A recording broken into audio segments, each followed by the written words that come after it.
This week, Microsoft's DirectX 12 allows mixed multi-GPU setups with AMD and Nvidia cards.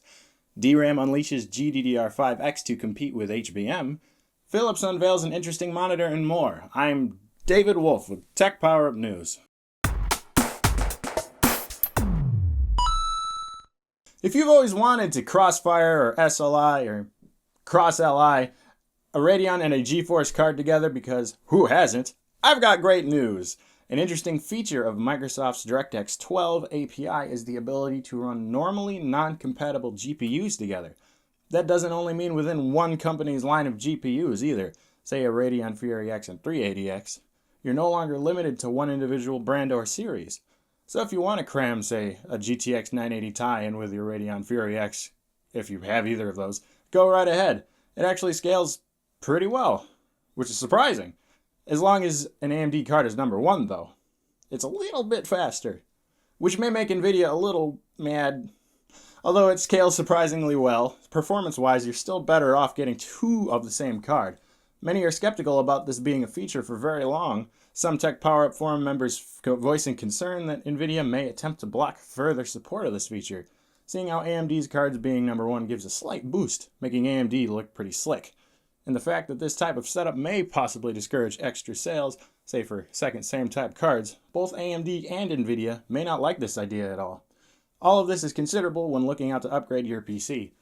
Don't run out and get a normally incompatible card just yet unless you have money to burn. I don't think it would be wise to bank on this being a dependable setup for years to come, seeing as it would benefit a very small amount of people who happen to have cards worth pairing together.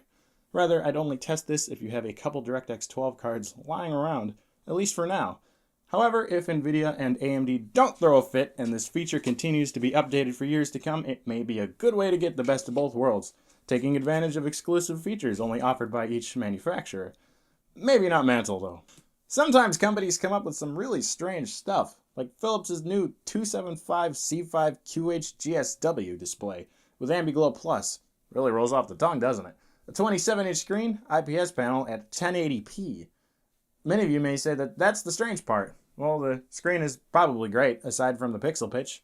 Great viewing angles, 178 degrees vertical and horizontal, dynamic mega contrast, HDMI with MHL, and it's expected to cost $350 American dollars. The screen could be awesome, but that base, it looks a bit like an old white emaciated Teletubby.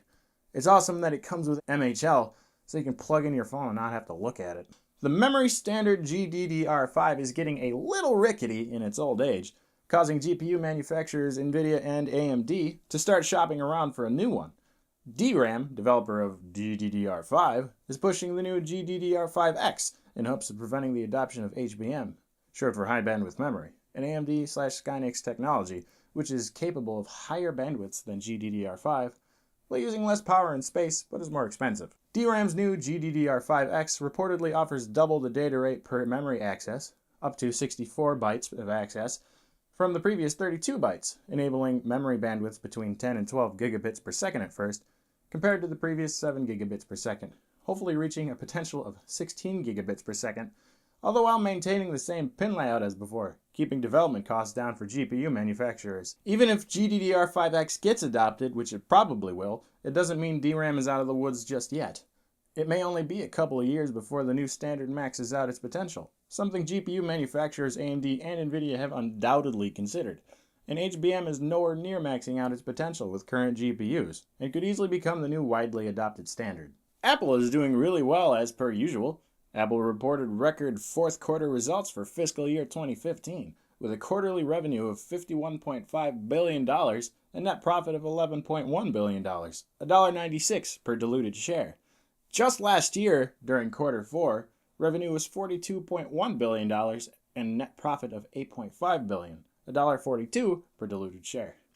Recent success was likely due to sales of the iPhone, the now more available Apple Watch, and record Mac sales and service revenue. From Apple CEO Tim Cook, fiscal 2015 was Apple's most successful year ever, with revenue growing 28% to nearly $234 billion.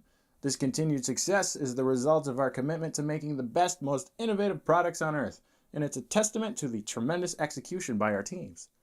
We are heading into the holidays with our strongest product lineup yet, including iPhone 6s and iPhone 6s Plus, Apple Watch with an expanded lineup of cases and bands, the new iPad Pro, and the all-new Apple TV, which begins shipping this week.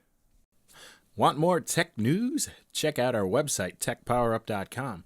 It's got lots of great articles on what I talked about today and more, like the new Lenovo Yoga 700, a premium Windows 10 convertible laptop, the Corsair Carbide Series 88R Micro ATX chassis, BioStar's Hi-Fi Z170Z5 combo motherboard, and more. And got a question? Head on over to our forums. Plenty of cool people around here to offer their stuff. Did you watch this video and think, hey, I want gaming videos? Have I got the channel for you? Head on over to our sister channel next to PowerUp. They've got awesome stuff like game reviews and weekly gaming news. Clicky clicky.